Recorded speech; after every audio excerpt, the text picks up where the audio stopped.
Next हम करके देखेंगे क्वेश्चन नंबर 5। क्वेश्चन नंबर 5 में ए सेट है 1 2 3 4 5 6, बी सेट के पास एलिमेंट्स हैं 2 4 6 और सी सेट के पास एलिमेंट्स हैं 1 3 and 5। Then prove the following identities. First part के अंदर हमने प्रूव करना है कि ए इंटरसेक्शन बी इक्वल है बी इंटरसेक्शन ए के। तो हम लेफ्ट हैंड साइड से स्टार्ट करते हैं। लेफ्ट हैंड साइड हो जाएगी ए इंटरसेक्शन बी। यहाँ पे हम सेट ए की वैल्यूज प्लेस कर लेते हैं जो कि हैं 1 से लेकर 6 तक। इंटरसेक्शन एज इट इज आ जाएगा। सेट बी की वैल्यूज प्लेस कर लें। सेट बी के पास है हमारे पास 2 4 और 6। इंटरसेक्शन का मतलब ये था कि हमने कॉमन एलिमेंट्स देखने हैं, तो दोनों सेट्स के पास अगर कॉमन एलिमेंट्स देखे जाएं तो 2 आ रहा है, इसके अलावा 4 आ रहा है और 6 आ रहा है। तो इसका मतलब है हमारे पास ए इंटरसेक्शन बी का आंसर बन जाएगा 2 4 एंड 6।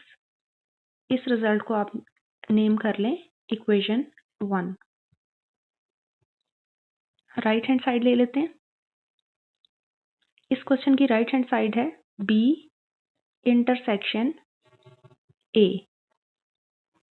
अब आपने बी सेट पहले प्लेस किया, दैट इज 2 4 6, और उसका इंटरसेक्शन ले लिया ए सेट के साथ जिसकी वैल्यूज हैं 1 से लेकर 6 तक। अगेन आप क्या करेंगे कि इंटरसेक्शन में कॉमन एलिमेंट्स देखे जाते हैं, तो हमारे पास कॉमन एलिमेंट्स 2 4 और 6 आ रहे हैं। इसका मतलब है कि बी इंटरसेक्शन ए का आंसर आएगा 2 4 एंड 6। इस रिजल्ट को हम कह सकते हैं result number 2।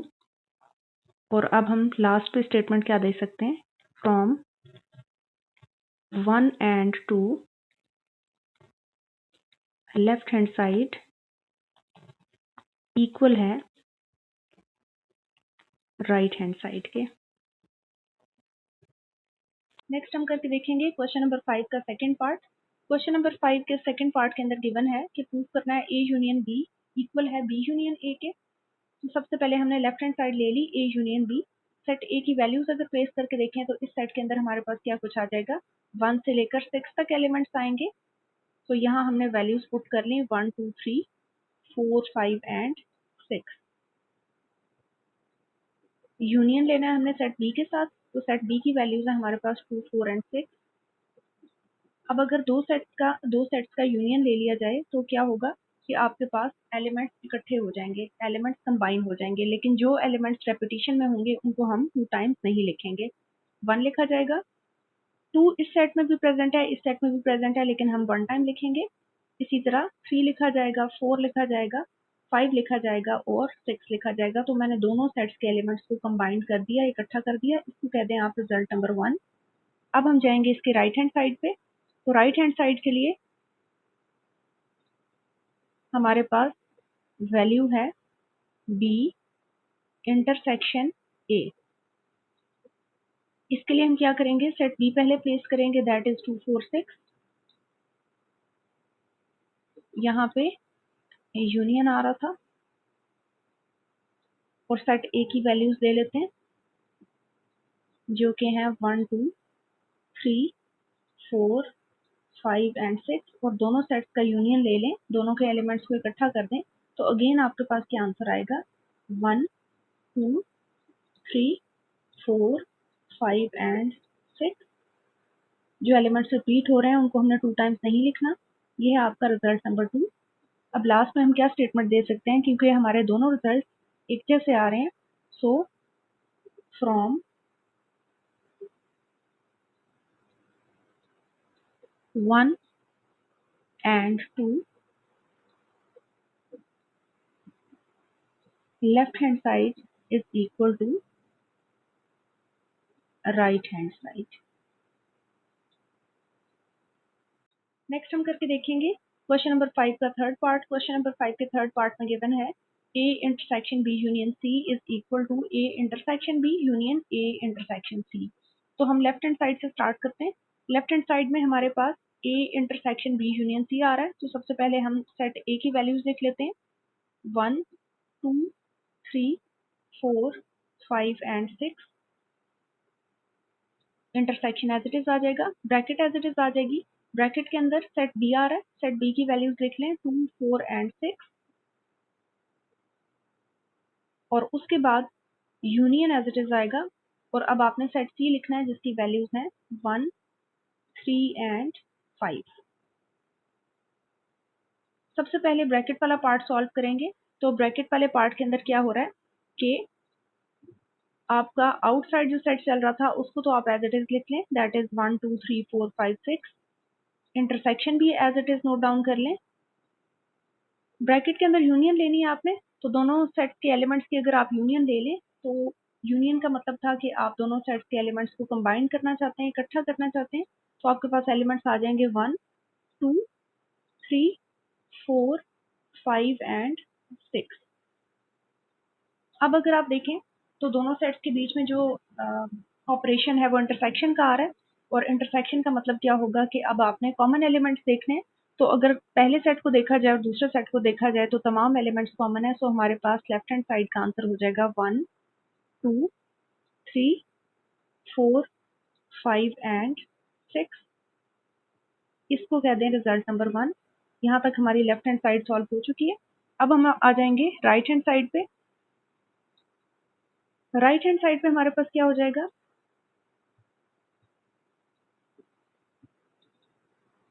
Right hand side पे हमने चेक करना है A intersection B union A intersection C का answer.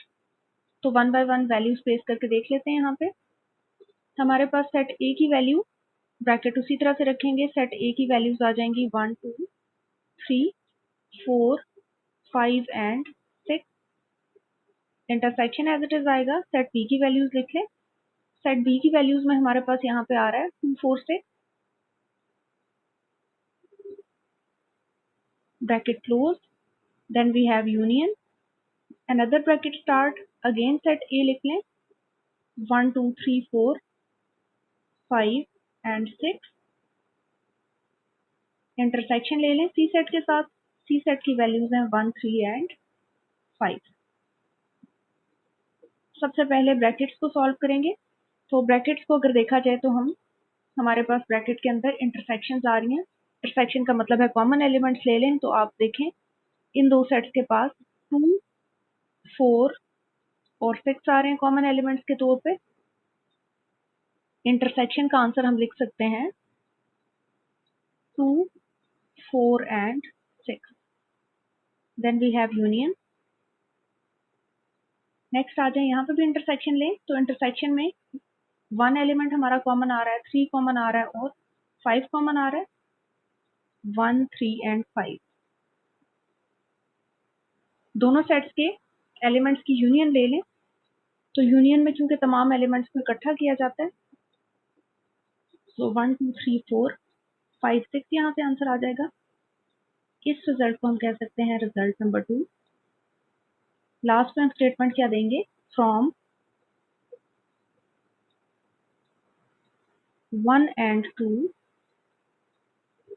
Left hand side is equal to right hand side, क्योंकि दोनों रिजल्ट हमारे पास सेम आ चुके हैं। नेक्स्ट हम करके देखेंगे क्वेश्चन नंबर 5 का पार्ट नंबर 4।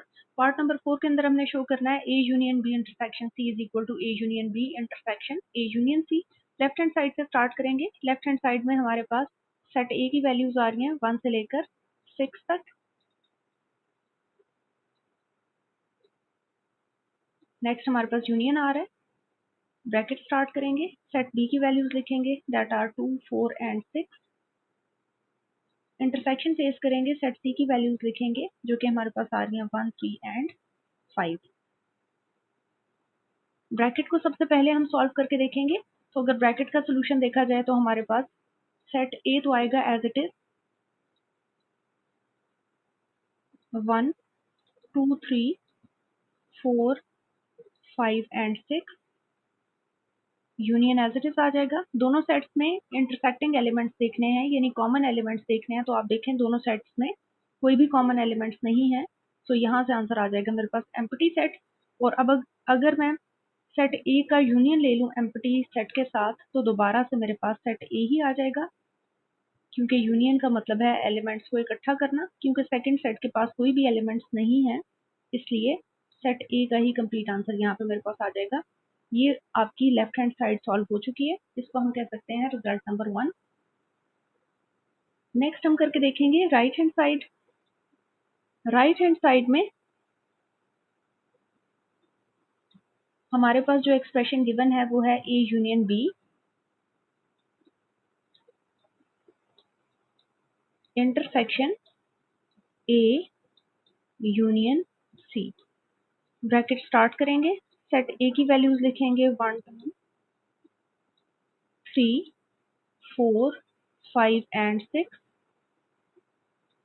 यूनियन लेंगे सेट बी के साथ, सेट बी की वैल्यूज है हमारे पास 2 4 एंड 6। ब्रैकेट क्लोज करेंगे, बीच में हमारे पास इंटरसेक्शन आ रहा है। सेकंड ब्रैकेट स्टार्ट करेंगे, सेट ए के एलिमेंट्स लिखेंगे 1 2 3 4 5 एंड 6। यूनियन प्लेस करेंगे, सेट सी के एलिमेंट्स लिखेंगे 1 3 एंड 5। ब्रैकेट यहाँ पे क्लोज कर देंगे। अब आपने क्या करना है, सबसे पहले ब्रैकेट्स को सॉल्व करना है। तो ब्रैकेट्स में क्योंकि आपने यूनियन अप्लाई करना है, दोनों सेट्स के एलिमेंट्स को कंबाइंड करना है, तो आपके पास यहाँ पे आंसर क्या बनेगा 1 2 3 4 5 6। 2 रिपीट हो रहा है, 4 रिपीट हो रहा है, 6 भी रिपीट हो रहा है, लेकिन सेट के अंदर आपने रिपीट करके एलिमेंट्स नहीं लिखने। इंटरसेक्शन आ जाएगा एज इट इज। यहाँ पे भी आपने सेट्स का यूनियन लेना है, तो एलिमेंट्स आपके पास आ जाएंगे 1 2 3 4 5 एंड 6। इंटरसेक्टिंग एलिमेंट्स देखने हैं, कॉमन एलिमेंट्स देखने हैं, तो दोनों सेट्स में अगर देखा जाए तो आपके पास तमाम एलिमेंट्स कॉमन आ रहे हैं, तो आंसर हो जाएगा हमारे पास 1 2 3 4 5 एंड 6। इस रिजल्ट को हम कहेंगे रिजल्ट नंबर 2। लास्ट में हम स्टेटमेंट क्या दे सकते हैं, from result number 1 and result number 2 left hand side is equal to right hand side. Next हम करेंगे क्वेश्चन नंबर 6। क्वेश्चन नंबर 6 में हमारे पास यूनिवर्सल सेट गिवन है, सेट ए गिवन है, सेट बी गिवन है, then verify De Morgan laws by Venn diagram and by analytical method. हमने prove करने हैं वेन डायग्राम, एनालिटिकल मेथड से भी और वेन डायग्राम से भी। डिमॉर्गन्स लॉ हमारे पास गिवन है, A union B whole complement is equal to A complement intersection B complement, और सेकंड डिमॉर्गन्स लॉ है A intersection B whole complement is equal to A complement intersection की बजाय यहाँ आ रहा है यूनियन बी कॉम्प्लीमेंट। तो हम दोनों लॉज को वन बाय वन वेरीफाई करेंगे दोनों मेथड से। तो सबसे पहले हम फर्स्ट लॉ पिक कर रहे हैं, जो कि है A union B whole complement is equal to A complement intersection B complement. सबसे पहले हम इसको एनालिटिकल मेथड से करके देखते हैं।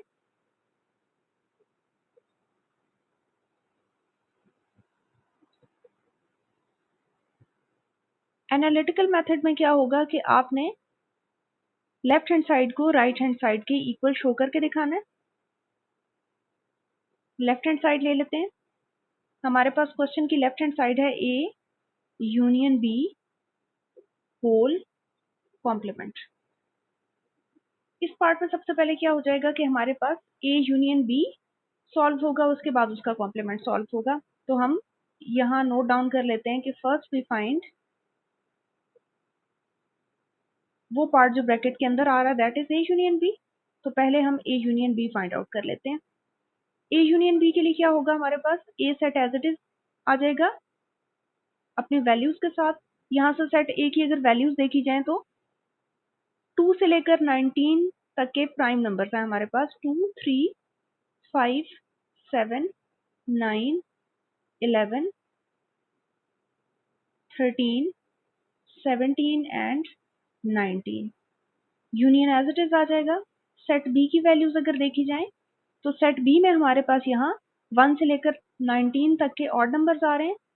सो 1 3 5 7 अप टू ये हो जाएगा हमारे पास 19 तक। अब हमने क्योंकि यूनियन लेना है और यूनियन का मतलब होता है कि सेट के एलिमेंट्स को इकट्ठा कर लें, तो 1 क्योंकि इस सेट में आ रहा है तो हम 1 से स्टार्ट करेंगे, देन 2 आ रहा है, उसके बाद 3 रिपीट हो रहा है, हम 1 टाइम लिखेंगे। उसके बाद हमारे दोनों सेट्स के अंदर 4 मौजूद नहीं है तो 4 हम नहीं लिखेंगे। 5 दोनों सेट्स के पास है, 5 लिख लेंगे 1 टाइम। अगेन 6 आपके दोनों सेट्स के पास नहीं है तो 6 हम स्किप करेंगे, देन वी विल राइट 7। उसके बाद 8 हमारे दोनों सेट्स में नहीं है, उसके बाद 9 आ जाएगा, उसके बाद 10 हमारे दोनों सेट्स में नहीं है, 11 आ जाएगा, 12 हमारे दोनों सेट्स में नहीं है, 13 आ जाएगा, 14 हमारे दोनों सेट्स में नहीं है, 15 आएगा क्योंकि 15 इस सेट के पास होगा, क्योंकि ये हमने ऑड नंबर्स लिखे हुए हैं। 15 यहाँ से आ सकता है, 16 हमारे दोनों सेट्स में नहीं है, 17 आ जाएगा, 18 हमारे दोनों सेट्स में नहीं है, 19 आ जाएगा, उसके बाद 20 हमारे दोनों सेट्स में नहीं है तो 20 हम नहीं लिखेंगे और यहाँ पे हम अपना सेट को क्लोज कर देंगे। ये हमने ए यूनियन बी का आंसर फाइंड आउट कर लिया है। Now we can find its complement. Now A union B whole complement. Complement का मतलब क्या होता है कि आप यूनिवर्सल सेट में से माइनस कर देंगे ए यूनियन बी को, यानी कॉम्प्लीमेंट के नीचे जो भी यहाँ पे वैल्यू आ रही है उसको हमने यूनिवर्सल सेट में से माइनस करना है। यूनिवर्सल सेट की वैल्यूज अगर देखी जाए तो हमारे क्वेश्चन में यूनिवर्सल सेट की वैल्यूज हैं 1 से लेकर 20 तक की। तो मैं वैल्यूज यहाँ पे पुट करके देख लेती हूँ। 1 से लेकर 20 तक की वैल्यूज हमने प्लेस करनी है अप टू 20। इस तमाम सेट में से मैंने सब्ट्रैक्ट करना है ये सेट जिसके पास है 1 2 3 5 7 9 11 13 15 17 एंड 19। अब हम दोनों सेट्स को माइनस कर लेते हैं। सेट्स की सब्ट्रैक्शन का मतलब ये था कि आप सेम एलिमेंट्स को क्रॉस आउट करते जाएं। यहाँ से 2 क्रॉस आउट हो जाएगा, इस सेट में आगे जाएंगे तो 3 आएगा, 3 से क्रॉस आउट हो जाएगा, इस सेट में आगे चलेंगे तो 5 आएगा, 5 से क्रॉस आउट हो जाएगा, इस सेट में आगे चलते चलते 7 आएगा। इसी तरह इस सेट के पास 9 भी है जो इस 9 से क्रॉस होगा, 11 इस 11 से क्रॉस आउट होगा, 13 इस 13 से क्रॉस आउट होगा, 15 इस 15 से क्रॉस आउट होगा, 17 17 से क्रॉस आउट होगा और 19 19 से क्रॉस आउट होगा। अब आपने बहुत केयरफुली देखना है कि यूनिवर्सल सेट के पास क्या बचा है। जब भी आप सेट्स की सब्ट्रैक्शन करते हैं तो आप ये देखते हैं कि पहले सेट के पास क्या बचा है। तो पहले सेट के पास एक यहाँ से 1 भी क्रॉस आउट हुआ था। पहले सेट के पास जो पहला एलिमेंट बचा होगा वो 4 होगा। उसके बाद 5 क्योंकि क्रॉस आउट हो गया 6 बचा होगा, 7 क्रॉस आउट हो गया तो 8 बचा होगा, 9 क्रॉस आउट हो गया तो 10 बचा होगा, 11 क्रॉस आउट हुआ तो 12 बचा होगा, 13 क्रॉस आउट हुआ तो 14 बचा होगा, 15 क्रॉस आउट हुआ तो 16 बचा होगा, 17 क्रॉस आउट हो गया तो 18 बचा होगा और 19 क्रॉस आउट हो गया तो 20 यहाँ से हमारे पास आंसर आ चुका होगा। इस रिजल्ट को आप कह दें रिजल्ट नंबर 1। हम करके देखते हैं। राइट हैंड साइड में हमारे पास गिवन है A complement intersection B complement. So first हम ए कॉम्प्लीमेंट कैलकुलेट कर लेते हैं। कॉम्प्लीमेंट जैसे हमने लास्ट पार्ट में भी किया है कि यूनिवर्सल सेट में से वो सेट माइनस किया जाता है जिसका कॉम्प्लीमेंट लेना हो। तो कॉम्प्लीमेंट के नीचे इस मरतबा सिर्फ ए है इसलिए मैं इसका फॉर्मूला लिख रही हूँ you minus A. Universal set की वैल्यूज लिख लें, ये है 1 2 अप टू 20। एलिमेंट्स हमने यहाँ पे नोट डाउन कर लिए। इसमें से मैं माइनस करूंगी सेट ए और सेट ए की वैल्यूज हैं prime numbers up to 19 that is 2 3 5 7 11 13 17 and 19। Sets की सब्ट्रैक्शन का मतलब क्या होता है कि आप सेम एलिमेंट्स को क्रॉस आउट करते जाएं। तो अगर हम सेम एलिमेंट्स को क्रॉस आउट करेंगे तो हमारे पास 2 क्रॉस आउट हो जाएगा, यहाँ से 3 क्रॉस आउट हो जाएगा। इसके बाद इस सेट में आगे चल के 5 आएगा, इस सेट में आगे चल के 7 आएगा, वो भी क्रॉस आउट हो जाएगा। 11 11 से क्रॉस आउट हो जाएगा, 13 13 से क्रॉस आउट हो जाएगा, 17 17 से क्रॉस आउट हो जाएगा और 19 19 से क्रॉस आउट हो जाएगा। तो पहले सेट के पास क्या बचेगा? फर्स्ट सेट के पास एक 1 बचेगा, 2 3 क्रॉस आउट हो चुके हैं, 4 बचेगा, 5 क्रॉस आउट हो चुका है, 6 बचेगा, 7 क्रॉस आउट हुआ है तो 8 बचेगा, 9 यहाँ से क्रॉस आउट होने से बच गया क्योंकि 9 हमारे पास प्राइम नंबर्स में से नहीं था। 10 उसके बाद हमारे पास आ जाएगा 11 क्रॉस आउट हो गया, 12 आ जाएगा, 13 क्रॉस आउट हुआ तो 14 आ जाएगा। उसके बाद 15 भी क्रॉस आउट होने से बच गया, 16 भी बच गया, 17 क्रॉस आउट हुआ तो 18 बच गया और 19 क्रॉस आउट हुआ तो 20 बच गया। ये हमारे पास आ चुका है ए कॉम्प्लीमेंट का answer. Next we will find B complement. तो अगर बी कॉम्प्लीमेंट को देखा जाए तो बी कॉम्प्लीमेंट के लिए भी हम जो फॉर्मूला लिखेंगे वो यहाँ पे हो जाएगा यूनिवर्सल सेट माइनस बी। अब अगर यूनिवर्सल सेट को देखा जाए तो उसके पास एलिमेंट्स हैं 1 2 अप टू 20 और इसमें से आप बी सेट को माइनस करें। बी सेट की वैल्यूज हैं हमारे पास यहाँ पे odd numbers up to 19, so 1 2 3 5 अप टू 19। अगेन सेम एलिमेंट्स को क्रॉस आउट करते जाएंगे, 1 1 से क्रॉस आउट हो जाएगा। इसी तरह इस सेट में आगे चल के 3 आएगा, 3 3 से क्रॉस आउट होगा। इस सेट में आगे चल के 5 आएगा, 5 5 से क्रॉस आउट होगा। इसी तरह से चलते चलते सारे ऑड नंबर क्रॉस आउट हो जाएंगे अप टू 19। तो पहले सेट के पास क्या बचेगा? पहले सेट के पास सिर्फ इवन नंबर्स बचेंगे जो कि होंगे 2 4 6 8 10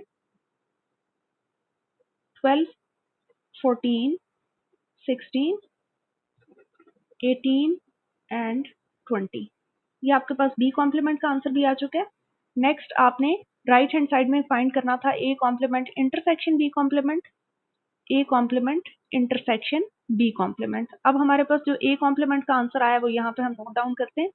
ये वैल्यूज थी हमारे पास 1 4 6 8 9 10 12 14 15 16 18 एंड 20। इस सेट का इंटरसेक्शन हमने लेना था बी कॉम्प्लीमेंट के साथ और बी कॉम्प्लीमेंट के पास सारे के सारे इवन नंबर्स हैं अप टू 20। अब हमने इंटरसेक्टिंग एलिमेंट्स देखने हैं, मींस हमने कॉमन एलिमेंट्स देखने हैं। तो हम चेक कर लेते हैं कि हमारे पास यहाँ कॉमन एलिमेंट्स क्या क्या आ रहे हैं। तो अगर देखा जाए यहाँ पे तो हमारे पास कॉमन एलिमेंट्स में एक 4 आ रहा है। देन नेक्स्ट हमारे पास 6 भी कॉमन जाएगा क्योंकि सेकंड सेट के पास इवन नंबर्स हैं तो यहाँ पे 6 मौजूद होगा। उसके अलावा 8 भी कॉमन जाएगा क्योंकि दूसरे सेट के पास भी 8 है। इसके अलावा 10 भी जाएगा, 12 भी जाएगा, 14 भी जाएगा, 16 भी जाएगा, 18 भी जाएगा और 20 भी जाएगा। सो हमारे पास यहाँ पे आंसर के अंदर एलिमेंट्स आ रहे हैं 4 6 8 10 12 14 16 18 एंड 20। इस रिजल्ट को आप कह सकते हैं रिजल्ट नंबर 2। अब अगर हम रिजल्ट नंबर 1 और 2 को देखें तो आपके रिजल्ट नंबर 1 और 2 एग्जैक्टली सेम आ रहे हैं। तो लास्ट स्टेटमेंट हम क्या देंगे? From result number 1 and 2 left hand side is equal to right hand side. हमने first De Morgan's law analytical method से प्रूव कर दिया है। क्वेश्चन नंबर 6 में हमने डिमॉर्गन्स लॉ को वेरीफाई कर लिया था एनालिटिकल मेथड से। अब इसी डिमॉर्गन्स लॉ को हम वेरीफाई करेंगे वेन डायग्राम के थ्रू। तो लेफ्ट हैंड साइड की अलग से डायग्राम बनेगी, राइट हैंड साइड की अलग से डायग्राम बनेगी। लेफ्ट हैंड साइड में जो मैंने अपने पास एक रेक्टेंगल ड्रॉ की है वो यूनिवर्सल सेट को शो कर रही है। तो सबसे पहले हम यहाँ पे यू रख लेंगे। उसके बाद आपने सेट्स का रिलेशन देखना है। तो सेट ए और बी के अंदर काफी सारे एलिमेंट्स ऐसे हैं जो सेम आ रहे हैं। जैसे यहाँ पे 3 प्रेजेंट है, सेट बी के पास भी 3 है, फिर 5 भी दोनों सेट्स के पास मौजूद है, 7 भी दोनों सेट्स के पास है, 11 भी दोनों सेट्स के पास है, 13 भी दोनों सेट्स के पास होगा। इसी तरह से 17 भी दोनों सेट्स के पास होगा और 19 भी दोनों सेट्स के पास होगा। तो जब दोनों सेट्स में कुछ एलिमेंट्स सेम आ रहे हैं इसका मतलब है कि आपने डायग्राम बनानी है ओवरलैपिंग। तो मैं सर्कल्स को ओवरलैप करवा रही हूँ। सबसे पहले आपने ओवरलैपिंग रीजन को फिल करना है। ओवरलैपिंग रीजन के अंदर हमारे पास क्या क्या आ रहा है? सबसे पहले नोटिस करें तो हमारे पास यहाँ पे 3 एलिमेंट आ रहा है, उसके बाद 5 आएगा, 7 आएगा। तो हम यहाँ पे एलिमेंट्स लिखते जाएंगे। एक 3 आ रहा है, एक 5 आ रहा है, एक 7 आ रहा है। 7 के बाद 11 आ जाएगा, 11 के बाद 13 आ जाएगा, 13 के बाद 17 आ जाएगा और 17 के बाद 19 आ जाएगा। अब जो बाकी एलिमेंट सेट ए के पास बच रहे हैं आपने वो लिखने हैं। तो सेट ए के पास क्या बचा? सेट ए के पास जो आपके एलिमेंट्स बच रहे हैं वो हो जाएंगे 2, बाकी 3 यहाँ पे आ गया, 5 आ गया, 7 आ गया, 11 आ गया, 13 आ गया, 17 आ गया, 19 आ गया, यानी बाकी तमाम एलिमेंट्स ओवरलैपिंग रीजन के अंदर आ चुके हैं। सेट बी को फिल कर लेते हैं। सेट बी के पास सारे के सारे ऑड नंबर्स थे 19 तक। ऑड नंबर्स 1 से स्टार्ट होते हैं तो हम 1 यहाँ पे लिख लेंगे। 3 ऑलरेडी लिखा जा चुका है, 5 भी है, 7 भी है। उसके बाद आना था 9, उसके बाद आएगा 11, वो ऑलरेडी यहाँ पे लिखा हुआ है। 11 के बाद आना था 13, वो भी लिखा हुआ है। 15 यहाँ पे हम लिख लेते हैं। 15 के बाद आना था 17, वो लिखा हुआ है। और उसके बाद जो 19 था वो भी हम यहाँ पे लिख चुके हैं। तो इस तरह से हमारे पास जो सेट्स की अंदर एलिमेंट्स हैं वो हमने फिल कर लिए। यही वाला सेम काम हमने राइट हैंड साइड में भी करना है। राइट हैंड साइड में भी हम इसी तरह से फिलिंग्स करेंगे। ये सेट ए है हमारे पास, ये सेट बी है। सबसे पहले हम ओवरलैपिंग रीजन को फिल करेंगे। तो ओवरलैपिंग रीजन के अंदर हमारे पास जो एलिमेंट्स आ रहे हैं वो यहाँ पे लिख लेते हैं। 3 आ रहा है, उसके बाद हमारे पास यहाँ पे 5 आ रहा है, 7 आ रहा है, उसके बाद 11 आ रहा है, 13 आ रहा है, 17 आ रहा है और 19 आ रहा है। और अगेन हमारे पास सेट ए के सर्कल में सिर्फ 2 बचा था और सेट बी के पार्ट में हमारे पास 1, 9 और 15 बचा था। और ऊपर उसी तरह से आपने यूनिवर्सल सेट लिखना है। अब हम बनाएंगे कीज। कीज में हम क्या करेंगे कि सबसे पहले लेफ्ट हैंड साइड में अगर देखा जाए तो हमारे पास यहाँ पे ए यूनियन बी का होल कॉम्प्लीमेंट लिखा हुआ है। तो पहले आप ब्रैकेट के अंदर जो पार्ट आ रहा है उसकी की बना लें। ब्रैकेट के अंदर हमारे पास आ रहा है A union B. A union B का मतलब है कि आपके पास जहां जहां सेट ए और बी के एलिमेंट्स हैं आपने उन तमाम में शेडिंग करनी है। चाहे वर्टिकल लाइंस रख लें या हॉरिजॉन्टल लाइंस रख लें, कोई भी पैटर्न आप फॉलो कर सकते हैं। तो ए और बी में जहां जहां एलिमेंट्स आ रहे हैं वहां पे मैं वर्टिकल लाइंस ड्रॉ कर रही हूँ।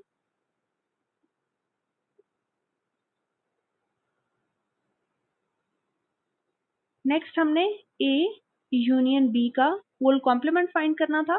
तो कॉम्प्लीमेंट के लिए की सेपरेट बनेगी। अगर यूनियन को मैंने वर्टिकल लाइन से शेड किया है तो कॉम्प्लीमेंट को मैं हॉरिजॉन्टल से शेड कर देती हूँ। अब A union B whole complement का मतलब ये है कि जो आप पहले फिलिंग कर चुके हैं, यानी ए यूनियन बी के अंदर जो रीजन आ चुका है, अब आपने उस रीजन के अलावा वाला रीजन शेड करना है। तो अब उस रीजन के अलावा जब आप रीजन शेड करेंगे तो वो ये रेक्टेंगुलर पार्ट ही शेड होगा और यहाँ पे आप लगाएंगे हॉरिजॉन्टल लाइंस इस तरह से। हमारे पास यहाँ पे ये रीजन शेड हो रहा है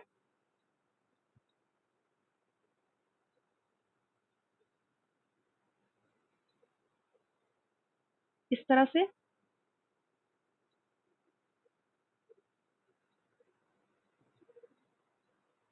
और यही हो जाएगा हमारे पास लेफ्ट हैंड साइड का आंसर। यहाँ पे एक और इम्पॉर्टेंट चीज है कि आपके पास जब यहाँ पे हम एलिमेंट्स फिल कर चुके थे तो आपने यूनिवर्सल सेट को लाजमी यहाँ पे चेक करना है। यूनिवर्सल सेट के पास एलिमेंट्स थे 1 से लेकर 20 तक। तो हम चेक करते हैं कि क्या हम सारे यहाँ पे एलिमेंट्स लिख चुके हैं। यूनिवर्सल सेट में 1 आ रहा था वो ऑलरेडी है, 2 आ रहा था वो भी है, 3 आ रहा था वो भी है, लेकिन यहाँ पे हमारे पास 4 नहीं है। तो 4 आपने यहाँ पे रेक्टेंगुलर पार्ट में लिख लेना है, एनीवेयर कहीं पे भी आप लिख सकते हैं। उसके बाद यूनिवर्सल सेट में 5 आ रहा है और 5 यहाँ पे हम ऑलरेडी फिल कर चुके हैं। उसके बाद हमारे यूनिवर्सल में 6 भी आ रहा है जो कि यहाँ पे मौजूद नहीं है, तो मैं 6 को भी यहाँ पे फिल कर लेती हूँ। उसके बाद 7 हो चुका है। 8 हमारे पास यहाँ पे कहीं पे भी प्रेजेंट नहीं है तो आप 8 भी लिखेंगे। उसके अलावा हमारे पास 9 आ रहा है, 9 ऑलरेडी यहाँ पे है। उसके बाद हमारे पास 10 आना चाहिए तो 10 यहाँ पे फिल आउट करेंगे। उसके बाद 11 आना चाहिए, 11 हम ऑलरेडी फिल कर चुके हैं। उसके बाद आना चाहिए था 12, वो भी यहाँ पे मिसिंग है तो 12 हम यहाँ पे लिख लेते हैं। उसके बाद आना चाहिए था 13, वो ऑलरेडी है। 14 मिसिंग है तो 14 लिख लें। 15 यहाँ पे हमारे पास आ रहा है, 16 हमारे पास नहीं है वो भी लिख लेते हैं। 17 हमारे पास यहाँ पे लिखा हुआ है और 18 मिसिंग है वो लिख लेते हैं। इसके अलावा हमारे पास 20 यहाँ पे नहीं है तो 20 भी आप कहीं पे भी लिख सकते हैं। तो ये फिलिंग्स आपने लाजमी करनी है। यही वाली फिलिंग्स मैं अपने राइट हैंड साइड में भी लिख लेती हूँ। 20, 4, 6, 8, 10, 12, 14, 16 and 18। अब हम शेडिंग करके देखते हैं। तो ए कॉम्प्लीमेंट के लिए हम क्या करेंगे, राइट हैंड साइड पे हमारे पास लिखा हुआ है A complement intersection B complement. तो सबसे पहले मैं ए कॉम्प्लीमेंट की शेडिंग कर रही हूँ वर्टिकल लाइन से। तो ए कॉम्प्लीमेंट का मतलब है कि ए के अलावा जो एलिमेंट्स हैं वो आप शेड करें, यानी पूरे का पूरा ए का सर्कल आपने छोड़ देना है। ए के सर्कल के अलावा आपने वर्टिकल लाइंस ड्रॉ करनी है। तो ए का सर्कल हम केयरफुली छोड़ देंगे और यहाँ पे हमने वर्टिकल लाइंस ड्रॉ करनी है। ए का पूरा सर्कल आपने छोड़ देना है।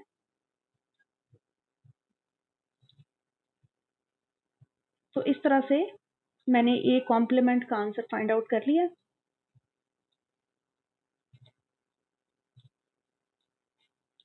नेक्स्ट हम फाइंड करके देखते हैं बी कॉम्प्लीमेंट।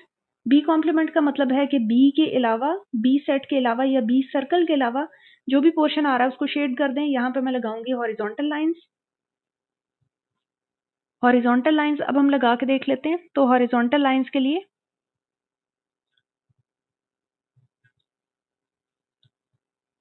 बी का सर्कल छोड़ दें और बी के सर्कल के अलावा बाकी हर जगह आपने हॉरिजॉन्टल लाइंस लगानी है। तो ये देखिए मैं बी का सर्कल छोड़ रही हूँ और बाकी हर जगह हॉरिजॉन्टल लाइंस आ रही हैं।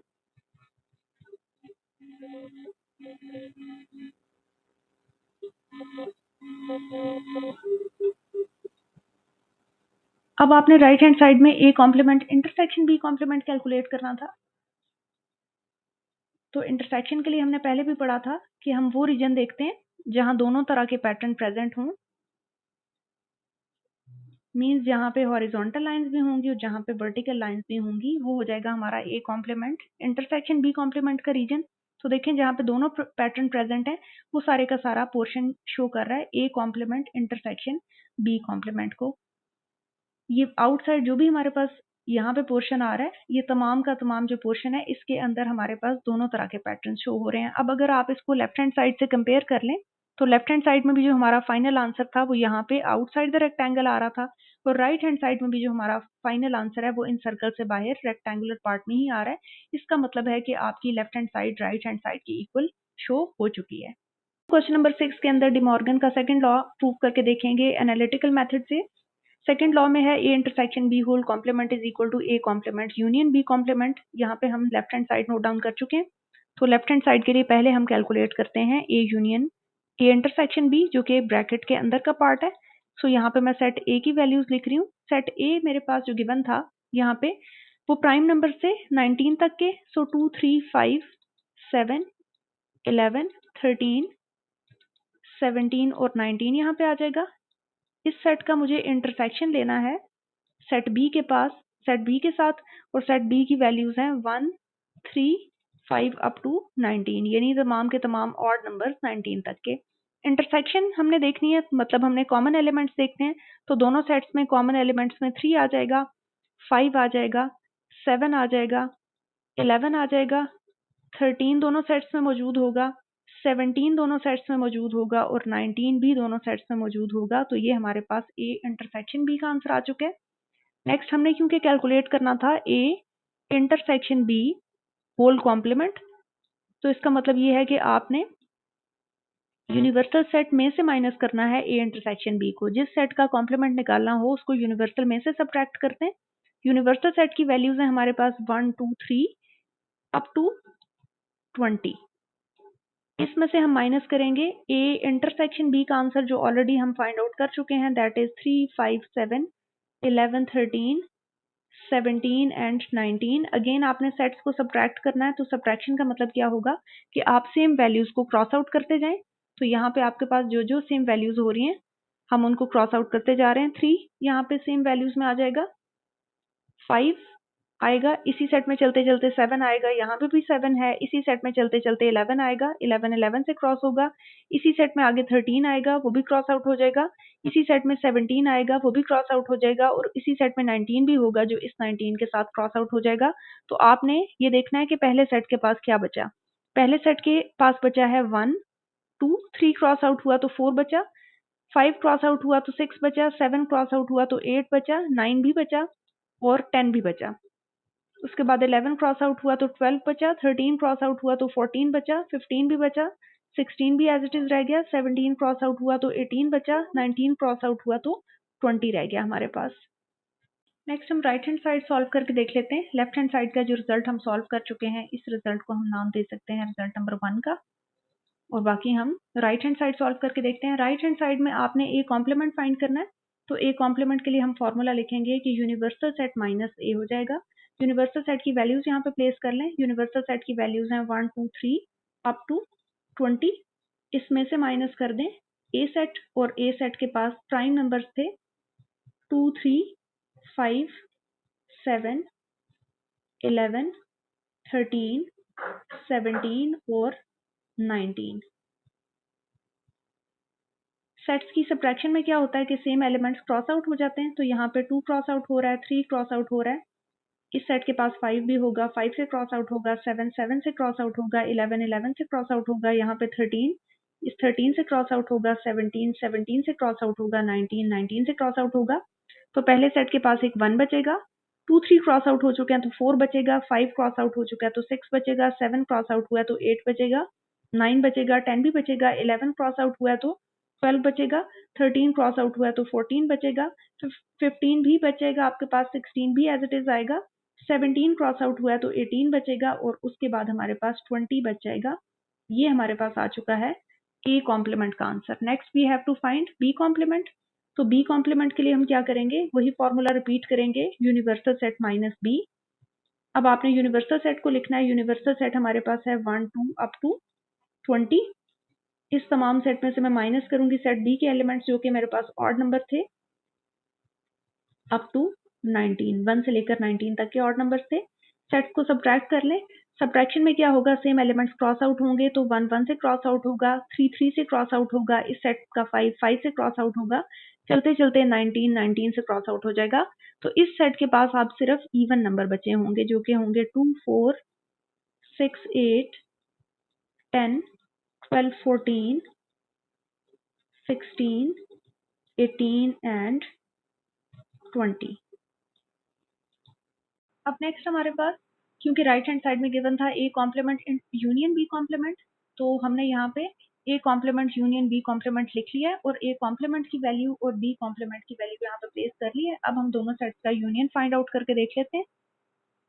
जब दोनों सेट्स के एलिमेंट्स को मैं इकट्ठा करूंगी तो मेरे पास 1 आ जाएगा, 2 आ जाएगा, 4 आ जाएगा, 6 आ जाएगा, इसके अलावा मेरे पास 8 आ जाएगा, इसके अलावा 9 आ जाएगा, 10 आ जाएगा, 12 आ जाएगा,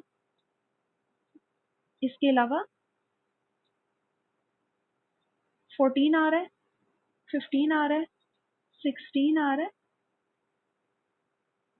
18 आ रहा है, और 20 आ रहा है। इस रिजल्ट को हम कह देते हैं रिजल्ट नंबर 2। और अब अगर आप लोग रिजल्ट नंबर 1 और 2 को देखें तो ये एग्जैक्टली सेम आ रहे हैं। तो लास्ट स्टेटमेंट हम लिखेंगे from result number 1 and 2 left hand side is equal to right hand side. दोनों साइड हमारे पास यहाँ पे इक्वल शो हो चुकी है। हम क्वेश्चन नंबर 6 के सेकंड डिमॉर्गन्स लॉ को वेरीफाई करेंगे वेन डायग्राम के थ्रू। तो वेन डायग्राम पे जाने से पहले लेफ्ट हैंड साइड की हेडिंग दे दें। रेक्टेंगुलर बॉक्स को हम यूनिवर्सल सेट का नाम दे देते हैं, राइट और लेफ्ट दोनों साइड से। इसके बाद हमने सर्कल्स को ड्रॉ करना है, लेकिन क्योंकि आप देख रहे हैं कि सेट ए और बी में काफी एलिमेंट्स कॉमन हैं, तो इसका मतलब है कि आपके जो सर्कल्स हैं वो ओवरलैप करेंगे। तो आपने ए सर्कल का पार्ट ओवरलैप करवाना है बी सर्कल के अंदर। यहाँ पे सर्कल्स के नेम लिख लें, सेट्स के नेम लिख लें ए और बी। यही डायग्राम आपकी मैं रिपीट करूंगी। राइट हैंड साइड के लिए भी ओवरलैपिंग पार्ट यहाँ पे हमें रखना पड़ेगा, क्योंकि दोनों सेट्स के अंदर कुछ एलिमेंट्स कॉमन है और कुछ अनकॉमन है। तो सबसे पहले हम ओवरलैपिंग रीजन को फिल करते हैं। ओवरलैपिंग रीजन को फिल करने के लिए हम क्या देखेंगे कि दोनों सेट्स में क्या क्या कॉमन है। आपके पास यहाँ 3 कॉमन आ रहा है, 5 कॉमन आ रहा है, 7 कॉमन आ रहा है, उसके अलावा 11 कॉमन आ रहा है, और उसके अलावा 13 17 19 कॉमन है। तो जो जो कॉमन एलिमेंट्स है वो यहाँ पे नोट डाउन करते हैं। सबसे पहला कॉमन एलिमेंट है 3, इसके बाद होगा 5, then we will have 7, then we will have 11, उसके बाद आएगा 13, 13 के बाद आएगा 17, 17 के बाद आ जाएगा 19। उसके बाद आपने ए सेट को कंप्लीट करना है। तो ए सेट के पास क्या बचा, सिर्फ 2 एक ऐसा एलिमेंट है जो यहाँ पे फिल नहीं हुआ, तो मैं यहाँ 2 लिख देती हूँ। बाकी 3 5 7 11 13 17 19 यहाँ पे फिल हो चुका है। तो अगर ए का सर्कल आप इंडिपेंडेंटली देखेंगे तो ए के एलिमेंट्स पूरे हो चुके हैं। सेट बी के अंदर जाते हैं। सेट बी के पास एलिमेंट्स थे 1 से लेकर 19 तक के ऑड नंबर। तो 1 हम यहाँ लिखेंगे, 3 ऑलरेडी लिखा हुआ है, 5 भी ऑलरेडी लिखा हुआ है, 7 भी ऑलरेडी लिखा हुआ है, 9 यहाँ नहीं है, 9 लिख लेते हैं। उसके बाद हमारे पास 11 आना था, वो लिखा हुआ है। 13 भी यहाँ लिखा हुआ है, 15 मिसिंग है, वो लिख लेते हैं। 17 आना चाहिए था, वो लिखा हुआ है। 17 के बाद आना चाहिए था 19, वो भी ऑलरेडी लिखा हुआ है। अब आपने इस यूनिवर्सल सेट के जो रेक्टेंगुलर पार्ट है इसको फिल करना है। तो अगर आप यूनिवर्सल सेट को देखें तो उसके पास एलिमेंट्स हैं 1 से लेकर 20 तक। अब जो जो एलिमेंट्स 1 से लेकर 20 तक के मिस हुए हैं वो मैं यहाँ पे फिल करूंगी। तो मेरे पास 1 भी आ रहा है, 2 भी आ रहा है, 3 भी आ रहा है, लेकिन 4 यहाँ कहीं पे भी नहीं है। तो 4 आप इस रेक्टेंगुलर पार्ट में कहीं पे भी लिख सकते हैं। इसके अलावा 5 आना चाहिए था, 5 ऑलरेडी यहाँ प्रेजेंट है। 6 नहीं है तो 6 यहाँ पे लिख लेते हैं। 7 आना चाहिए, वो है। 7 के बाद 8 मिसिंग है तो 8 यहाँ पे लिख लें। उसके बाद यूनिवर्सल सेट के पास 9 आता है जो कि यहाँ पे ये फिल हुआ है। उसके बाद आप 10 लिख लेंगे यहाँ पे। 11 आना था, वो ऑलरेडी लिखा हुआ है। उसके बाद 12 मिसिंग है तो 12 आप यहाँ पे लिख लें। उसके बाद 13 आना चाहिए, वो ऑलरेडी लिखा हुआ है। 14 मिसिंग है तो 14 आप यहाँ पे लिख लें। उसके अलावा 15 यहाँ पे प्रेजेंट है। 15 के बाद 16 मिसिंग है, 16 लिख लें। 17 प्रेजेंट है, 17 को छोड़ दें। 18 आना चाहिए, 19 प्रेजेंट है, और उसके बाद 20 आना चाहिए। तो इस तरह से आपके यूनिवर्सल सेट के एलिमेंट्स भी पूरे हो चुके हैं 1 से लेकर 20 तक इस तमाम स्पेस के अंदर। यही वाली चीज हम यहाँ पे भी नोट डाउन कर लेते हैं। 3, 5, 7, 11, 13, 17 एंड 19। ए सेट के पास सिर्फ 2 आ रहा है, बी सेट के बाकी पोर्शन में 1, 9 और 15 आ रहे हैं, और बाकी जो आपके पास यहाँ एलिमेंट्स बच रहे हैं उनमें 4 आना चाहिए, 6 आना चाहिए, 8 आना चाहिए, 10, 12, 14, 16, 18 और 20। हम लेफ्ट हैंड साइड की शेडिंग करके देखेंगे। लेफ्ट हैंड साइड में गिवन था A intersection B whole complement, लेकिन हम पहले ब्रैकेट वाला पार्ट यहाँ पे शो करके दिखाते हैं। A intersection B, A intersection B के लिए आप कोई सा भी पैटर्न रख सकते हैं। मैं यहाँ पे वर्टिकल लाइंस रख रही हूँ। ए इंटरसेक्शन बी का मतलब है कॉमन पोर्शन ए और बी का, तो कॉमन रीजन हमारे पास ये बीच का पोर्शन है। सो यहाँ पे मैंने वर्टिकल लाइंस ड्रॉ कर दी हैं। अब हमारे पास लेफ्ट हैंड साइड के अंदर था कि आपने A intersection B whole complement का आंसर देना है। तो A intersection B whole complement को हम एक डिफरेंट पैटर्न से शो करते हैं। यहाँ पे आप लगा लें हॉरिजॉन्टल लाइंस। हॉरिजॉन्टल लाइंस अब आपने किस पोर्शन में लगानी है? जो पोर्शन आप ए इंटरसेक्शन बी में कवर कर चुके हैं, अब आपने उस पोर्शन के अलावा कवर करना है A intersection B whole complement में। कॉम्प्लीमेंट में वो रीजन जाता है जो सेट के अपने अंदर मौजूद नहीं होता, यानी जो पोर्शन आप ए इंटरसेक्शन बी में कवर कर चुके हैं, अब आपने उस पोर्शन को छोड़ देना है। उसके अलावा जो रीजन आ रहा है उसको शेड कर दें हॉरिजॉन्टल लाइन से। तो मैं यहाँ पे हॉरिजॉन्टल लाइन से शेडिंग कर रही हूँ। तो मेरे पास ये सारा पोर्शन आ रहा है, इसके अलावा मेरे पास ये सारा पोर्शन इंटरसेक्टिंग पार्ट के अलावा आ रहा है, ये सारा पोर्शन इंटरसेक्टिंग पार्ट के अलावा आ रहा है, ये सारा पोर्शन इंटरसेक्टिंग पार्ट के अलावा आ रहा है, इवन ये अंदर वाला पोर्शन भी इंटरसेक्टिंग पार्ट के अलावा है। तो इस तरह से हमने कंप्लीट कर दिया है इंटरसेक्शन बी होल कॉम्प्लीमेंट। अब आप आ जाएं राइट हैंड साइड पे। राइट हैंड साइड में हमारे पास 3 स्टेप्स में काम होगा। पहले ए कॉम्प्लीमेंट होगा, फिर बी कॉम्प्लीमेंट शेड करेंगे, फिर उनका यूनियन बताएंगे। ए कॉम्प्लीमेंट को आप किसी भी पैटर्न से शो कर सकते हैं। मैं यहाँ पे शो कर रही हूँ उसको हॉरिजॉन्टल लाइन से। ए कॉम्प्लीमेंट का मतलब है कि ए के अलावा, ए के सर्कल के अलावा जो कुछ पोर्शन आ रहा है आपने वहां पे हॉरिजॉन्टल लाइंस लगानी है। तो ए का सर्कल आप छोड़ दें, ए सर्कल के अलावा जो स्पेस आपको नजर आ रही है उस सारी की सारी स्पेस में आपने हॉरिजॉन्टल लाइंस ड्रॉ कर देनी है। तो ये मैंने ए वाला सर्कल बिल्कुल छोड़ दिया है, और ए के सर्कल के अलावा मेरे पास जो अवेलेबल स्पेस थी इसमें मैंने हॉरिजॉन्टल लाइंस ड्रॉ कर दी हैं। नेक्स्ट हमने बी कॉम्प्लीमेंट शेड करना था। तो बी कॉम्प्लीमेंट के लिए भी आप कोई सा पैटर्न चूज कर सकते हैं। बी कॉम्प्लीमेंट के लिए मैं चूज कर रही हूँ वर्टिकल लाइंस। बी कॉम्प्लीमेंट का मतलब है कि बी के सर्कल के अलावा जो स्पेस आ रही है वहां पे आप वर्टिकल लाइंस लगा दें। तो बी सर्कल के अलावा हमारे पास यहाँ पे जो अवेलेबल है स्पेस, उसमें मैं वर्टिकल लाइंस लगाऊंगी। तो बी सर्कल के अलावा ये सारी स्पेस अवेलेबल थी, ये सारा तो बी के सर्कल में जा रहा है, ये स्पेस है, फिर नीचे यहाँ पे ये स्पेस है, ये स्पेस है, यहाँ पे ये स्पेस है, ये स्पेस है और ये सारी स्पेस है।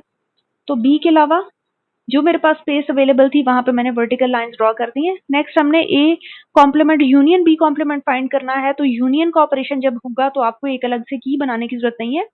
यूनियन का मतलब ये है कि जहां इन दोनों में से कोई एक भी पैटर्न प्रेजेंट है वो सारा आपका आंसर है। तो इसका मतलब है जहां जहां हॉरिजॉन्टल लाइंस आ रही हैं, जहां जहां वर्टिकल लाइंस आ रही हैं, वो सारे का सारा हमारा फाइनल आंसर को शो कर रहा है। और अगर आप इसको लेफ्ट हैंड साइड से कंपेयर करें तो यहाँ पे हमारा फाइनल आंसर हॉरिजॉन्टल लाइन से था, यानी इस इंटरसेक्टिंग रीजन के अलावा बाकी सारा पोर्शन हमारा आंसर था। और अगर यहाँ पे भी आप देखें तो इंटरसेक्टिंग रीजन के अलावा बाकी दोनों तरह के पैटर्न्स हर पार्ट में प्रेजेंट है। तो हमारे पास यहाँ पे क्या हो जाएगा कि कोई एक भी पैटर्न अगर कहीं प्रेजेंट है तो इसका मतलब है कि वो यूनियन का पार्ट बन रहा है। तो आपकी दोनों तरह की शेडिंग सेम आ रही है, सो आपने लेफ्ट हैंड साइड को राइट हैंड साइड के इक्वल शो कर दिया है।